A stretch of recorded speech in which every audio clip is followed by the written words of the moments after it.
За Замун дах гайлын газрын салбар лаборатори нь 2023 оны 11 сарын 27-оос шинэ лабораторийн барилгад үйл ажиллагаа явуулж эхэлсэн.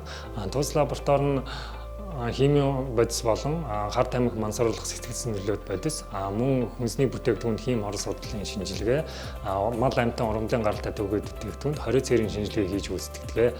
За 2024 онд Азийн хөгжлийн банкны санхүүжилтээр тус лабораторид өндөр мэдрэмжит тоног төхөөрөмжөө суурилгацсан. Ингэснээр тус лабораторийн шинжилгээний үр дүн тооноос чанар шилжих юм аа.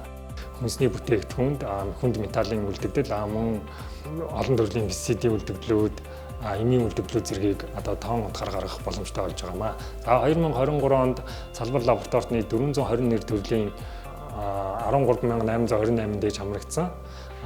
Өмнөөс 170 зөрчил илэрсэн. 2024 онд 15594 дэж болж нийт 12%-аар өссөн байна. Томоохон зөрчлүүдээс дурдах юм бол 36 тонн 4 төрлийн химийн хор толон аюултай төрлийн бодисууд, мөн 4 төрлийн урлын гаралтай хүнсний бүтээгдэхүүнээс гадаад 20 цэртэй хортон шавж илэрч илгээгч улсад нь буцаасан ийм зөрчлүүд илэрсэн байна. За манай лаборатори нь үндэсний итгэмжлэлийн төвд итгэмжлэгдсэн лаборатори бөгөөд шинэ арга аргачлал нэвтрүүлж итгэмжлэлийн үрээгээ өргөдөхөөр ажиллаж байна. Гайлын ерөнхий газар